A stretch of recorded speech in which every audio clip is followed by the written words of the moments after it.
All right, welcome everybody to another edition of Fans Talk TNA. Fans Talk TNA is a short conversation about what's going on in the world of TNA and Impact Wrestling, and you can join the discussion exclusively on TNAMecca.com. My name is Garvin, and we're joined today by Nick. Say hello, Nick.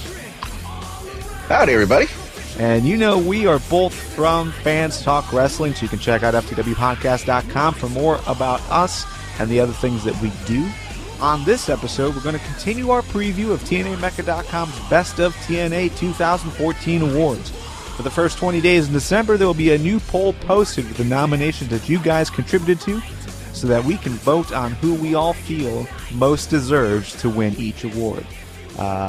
So far, we've gone through so many, 12 in total. I think we've got close to about 8 more to go. Today, we're going to talk about 6. So let's go ahead and get started.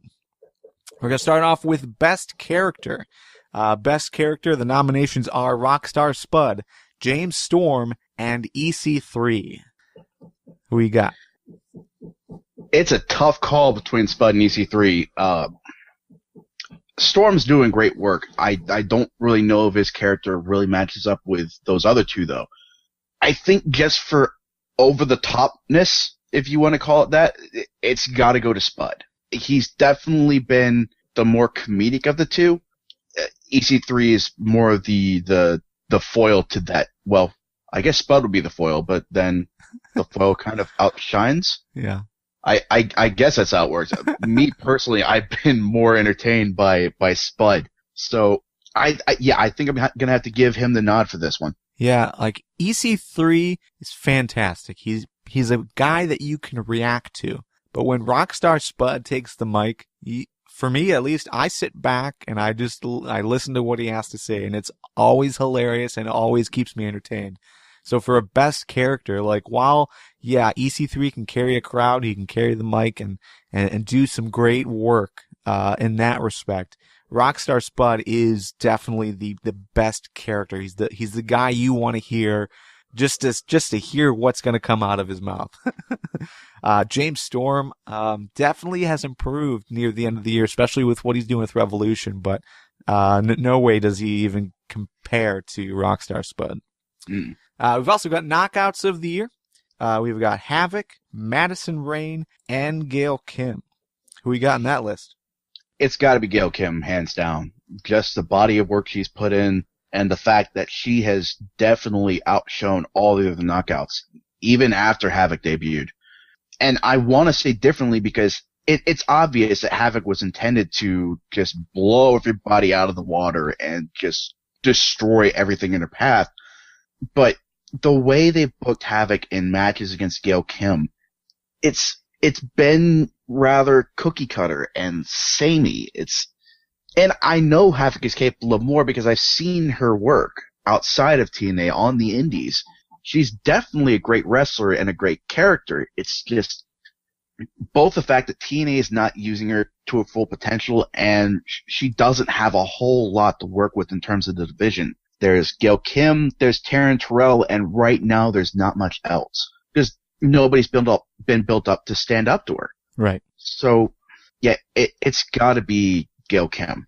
Yeah, and I'm looking at this list as well, and you know we are going to dedicate an episode coming up to just talk about the current state of the Knockouts, and really how we feel about them. And obviously, you could probably tell by the tone that we're not completely pleased with what's been going on with the Knockouts. But out of this list, you've got Gail Kim. Gail Kim held the title for about 106 days. Madison Rayne held the title for about 101 days.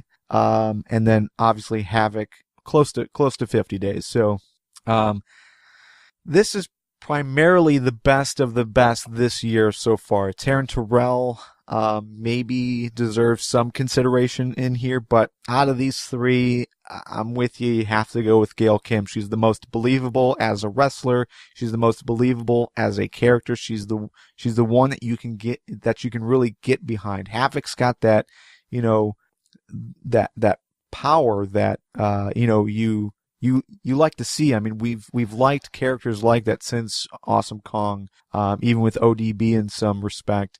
Lady Tapa in some respect. We like that style of wrestling for women because it's so different. So Havoc fills that void pretty well. So, but I wouldn't necessarily say knockout of the year. Madison Rayne, no, nowhere near the top for me. But yeah, Gail Kim for sure. Best segment or series of segments we've got. I don't know. This might be a surprise for you, but Bully Ray powerbombing Dixie Carter through a table. What? We've also got EC3 and Rockstar Spud's hunt for Willow, and this one is surprising for me. Kevin Von Erich's run-in at Slammiversary. Once again, all nominations from you guys on TNAMecca.com. So, Nick, out of these three, what do you think was the best segment or series of segments? I'm going to pick the less than obvious choice here, and that is I'm going with Rockstar Spud and EC3 hunting for Willow. That was just a really well done series of segments, especially with Spud dressed up in the camo with the bush on his head. I think that was incredibly well done. And I'm taking best in a subjective sense. So as far as what I enjoyed more, I think that's a valid choice over hashtag it happened. And Kevin Von Erich it's neat to have somebody with that kind of status involved in a pay-per-view, but just the run-in itself, no. Yeah, if we're playing Monday morning quarterback here, like we have the opportunity to do so, I wouldn't look at that as best segment or best series of segments because it never really led to anything. It was just a ploy to sell tickets. I think we can safely say that. Yeah. So yeah, that didn't. It was like you said. It was neat. That's as much as I can go on about it. Bully Ray powerbombing Dixie Carter. Best segment? I don't know if I could say that. Best moment? Holy shit moment of the year for me. But best overall segment or series of segments? I don't think so. You said you were taking the less obvious choice, but for me it is the most obvious choice, and that is EC3 and Rockstar Spud's hunt for Willow. Those segments were amazing. Really hit the ball out of the park every single time. So, yeah, that's where I'm going as well. Rising Star of the Year. Basically kind of like a Rookie of the Year type thing. So whoever has just come in and has really, taken over. We've got Rockstar Spud, Bram, and EC3. Yeah, I almost have to go with Spud again. Because I believe this is going to end with Spud going over EC3.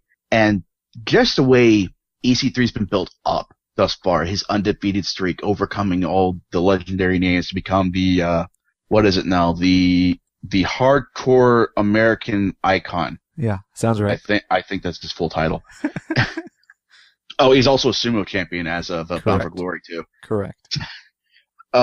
Just given all the work that they put into building him up, and if Spud goes over him, I think that's going to put Spud on a whole nother level. So, yeah, I do believe he's going to be the rising star. Yeah, out of these names, Bram, I have a lot of hope and expectation for, but he really hasn't shown that he's ready, or TNA really hasn't shown that they're ready to put him in that spotlight yet. EC3 is already there for me. He is already a star. He's not necessarily rising. He deserves opportunities against the big names and against, others in the world title race to me. Rockstar Spud, though, is just now getting that spark, is just now getting that opportunity to be on the mic every week and going up against a guy like EC3, who at this point is starting to take that veteran role in the company, despite, this being his second year. So for me, it is Rockstar Spud as well for this specific award. Tag Team of the Year. We've got Wolves, Bromans, and the Hardys. Before I ask you who you think, I just want to throw this out here. The Wolves, they held the titles for 7 days, defeated the Bromans, then lost to the Bromans when it was at a house show, or maybe that was at Wrestle One's event. And then they won the title back and they held it for 200 days after beating the Bromans. Bromans, while, a lot of fans do try to give them a hard time, they held the title for, I want to say, close to 110 days this year. So, a major champion in the 2014 life of the tag team division. Then you got the Hardys. I'm unsure where the Hardys fit here, but, tag team of the year for you out of these three: Wolves, Hardys, Bromans. Who you got? It's the Wolves, hands down. Just the way they've dominated the tag division since they've come in. Not to take anything away from the Bromans. Like you said, they've been a very solid tag team, and they put on some great matches with the people they've been with.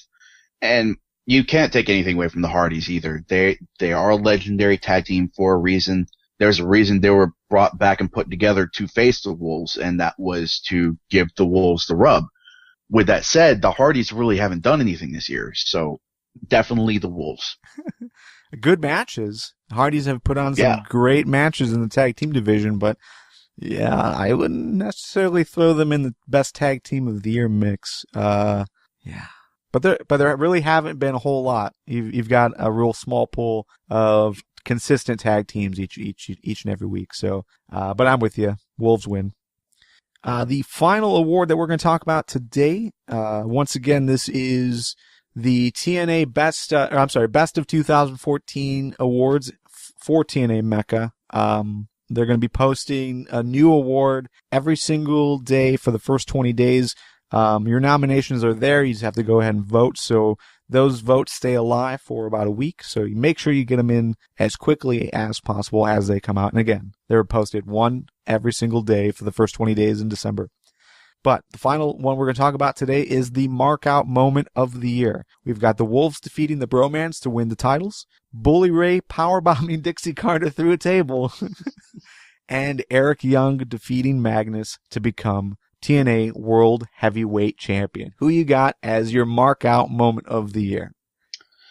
Well, it's not Bully Ray powerbombing Dixie Carter through a table. I was very satisfied with that moment, but I didn't mark out. The Wolves defeating the Bromans was a pretty cool moment just because the Wolves came in and stole the show right off the bat. However, the closest I came to marking out was when EY became champ.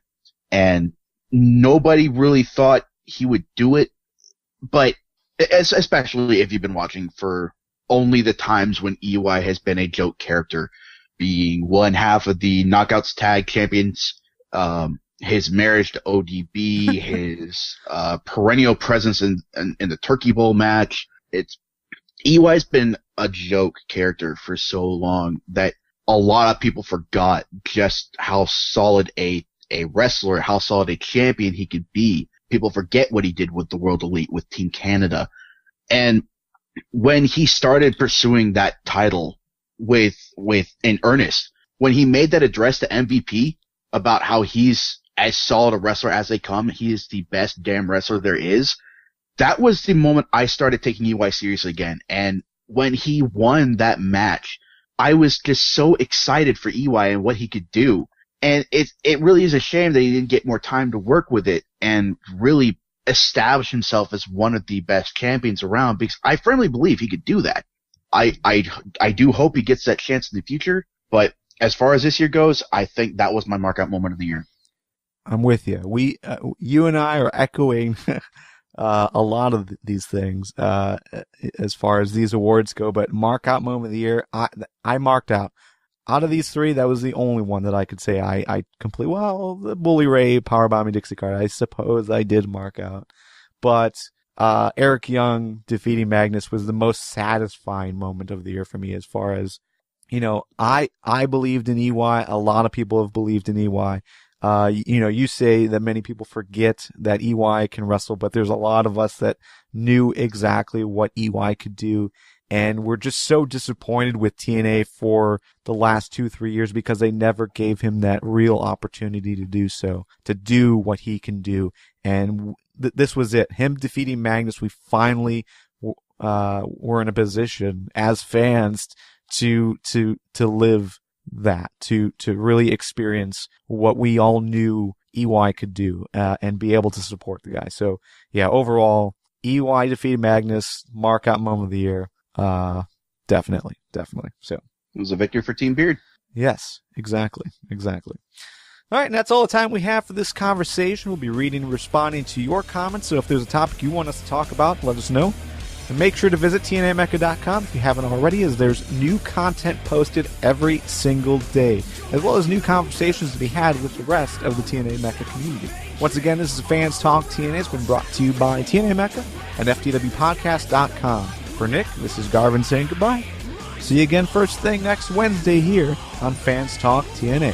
Have a great week. Rise above! Rise above!